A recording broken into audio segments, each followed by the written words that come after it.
Bismillah, walhamdulillah, wassalatu wassalamu ala rasulillah wa ala alihi wa sahbihi wa man tabi'ahum bi ihsanin ila yaumil wa ba'd. Ikhwatal iman, rahimani wa rahimakumullah. Sesungguhnya sihir adalah merupakan perkara yang sangat nyata, di mana sihir terjadi di tengah-tengah masyarakat, bahkan mungkin di antara kita yang pernah mengalaminya, ataukah keluarga kita, tetangga kita, dan yang lainnya. Dan sihir ini memiliki pengaruh terhadap orang yang terkena sihir tersebut. Bahkan sihir ini bisa mengenai siapapun orangnya. Apakah orang yang kuat ibadahnya, ataukah mereka yang senantiasa jauh dari perintah-perintah Allah Subhanahu wa Ta'ala. Karena betapa banyak orang yang kuat ibadahnya, namun masih bisa mendapatkan atau terkena dengan sihir tersebut. Maka zaman dirahmati Allah Subhanahu wa Ta'ala, ketika seseorang terkena sihir tersebut, maka dia harus memahami bahwasanya ini adalah merupakan di antara bentuk ujian dari Allah Subhanahu wa Ta'ala, sebagaimana bentuk ujian-ujian yang lainnya. Oleh karenanya ketika seseorang mendapatkan atau terkena musibah yang seperti ini, maka hendaknya dia senantiasa memperbaiki tauhidnya, memperbaiki ibadahnya kepada Allah Subhanahu wa Ta'ala, terus menerus bersandar kepada Allah Subhanahu wa Ta'ala, dan seraya berusaha mengobati dirinya atau keluarganya atau orang lain dari pengaruh sihir tersebut. Adapun gejala atau tanda-tanda seseorang itu terkena sihir atau terkena ain atau terkena gangguan jin yang lainnya, seperti jin itu masuk ke dalam tubuhnya karena jin itu marah kepada orang tersebut, ataukah jin tersebut cinta dengan orang tersebut, adalah sebagai berikut. Maka seseorang bisa dengan mudah dia mengetahui bahwasanya dirinya atau keluarganya atau orang lain itu terkena sihir dengan melihat dua hal yang berubah pada orang tersebut. Yang pertama adalah berubahnya fisikis yang ada pada orang tersebut. Adanya perubahan fisikis yang ada pada orang tersebut. Kemudian yang kedua adalah adanya perubahan fisik dari tubuh yang kita lihat daripada orang yang terkena sihir tersebut. Adapun perubahan fisikis yang kita bisa dapatkan, yang bisa kita lihat dari orang yang terkena sihir, adalah seperti diantaranya dia banyak mengkhayal. Ketika kita melihat orang tersebut, tatapannya kosong, senantiasa mengkhayal, tidak memperhatikan keadaan suasana yang ada di sekitarnya. Bahkan kalau kita ketika menemaninya bicara, maka dia tidak memahami apa yang kita bicarakan.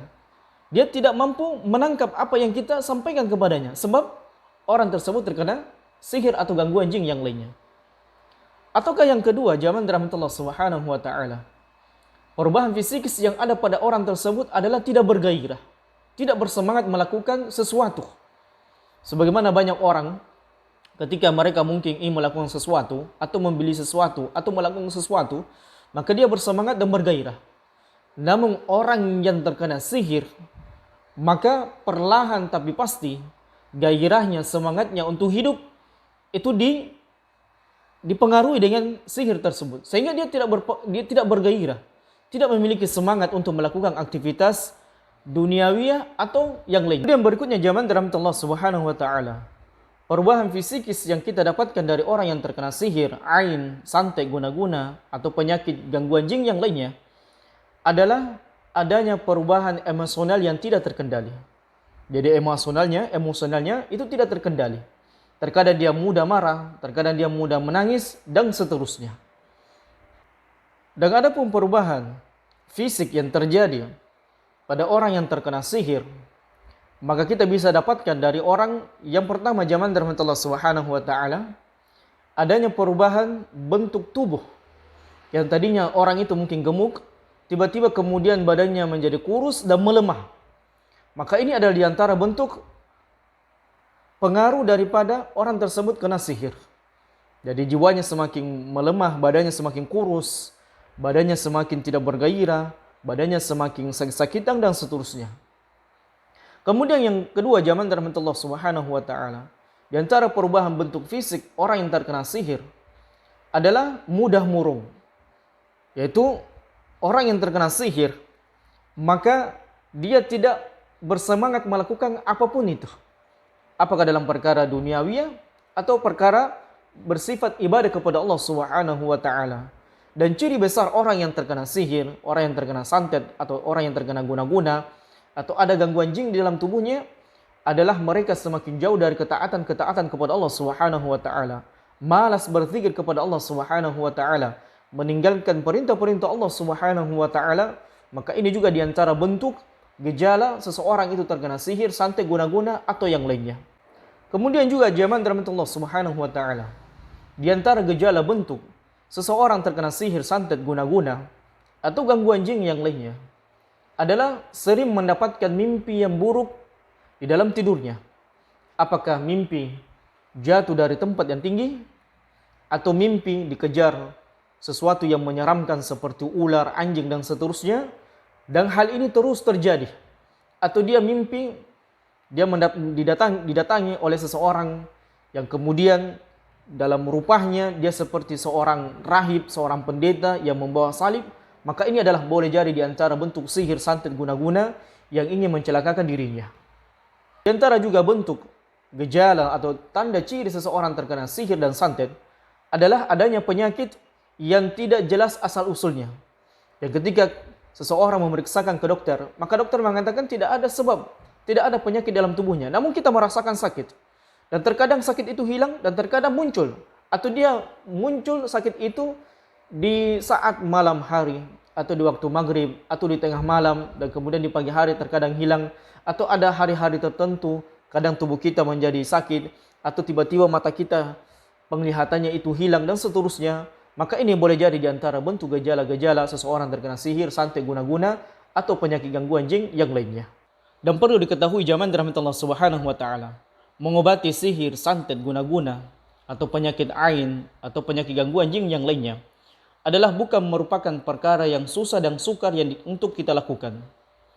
Karena sebab pengobatan secara syariat yang Allah Subhanahu wa taala turunkan kepada umat manusia, dan begitu pula yang diajarkan oleh Nabi SAW, tiada dan tiada bukan adalah bersumber dari Quran maupun sunnah Nabi SAW. Walaupun ketika seseorang itu meruqyah, di sana ada hal-hal atau perkara-perkara ijtihadiyah yang lainnya, maka selama tidak bertentangan dengan syariat, apa yang dilakukan oleh kaum muslimin untuk mengobati orang yang terkena sihir, santet, guna-guna atau gangguan jin yang lainnya, maka itu tidak mengapa. Maka jamaah dirahmati Allah Subhanahu wa taala, akan tetapi perlu kita ingat bahwasanya pengobatan asal atau pondasi pengobatan yang kita gunakan di dalam mengobati guna-guna, sihir, santet ataupun yang lainnya adalah berdasarkan dari Quran maupun sunnah Nabi SAW. Sehingga jamaah dirahmati Allah Subhanahu wa taala, ketika seseorang itu ingin mengobati dirinya sendiri atau orang lain, maka tidak usah dia mendatangi seseorang yang dikeramatkan atau seseorang yang dikatakan dia hebat, dia jago, dia ahli dalam mengobati orang-orang yang terkena sihir, santet dan guna-guna atau yang lainnya. Maka di dalam perkara ini tidak ada orang spesial.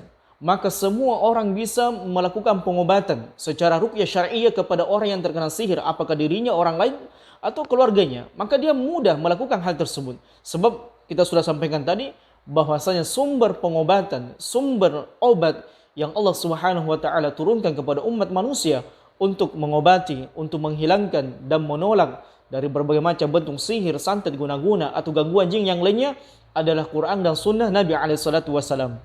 Dan orang yang ingin mengobati atau melakukan pengobatan sihir, santet, guna-guna atau gangguan jin yang lainnya, maka ada 3 tahapan yang harus dia lalui. Yang pertama adalah tahapan sebelum pengobatan. Kemudian yang kedua adalah tahapan sementara pengobatan. Kemudian yang terakhir, yang ketiga adalah tahapan setelah pengobatan sihir, guna-guna, santet dan yang lainnya. Dan insyaAllah ta'ala ruqyah syar'iyyah sesuai dengan Quran dan sunnah ala fahmi salafil ummah kita akan bahas di video yang berikutnya. Barakallahu fikum.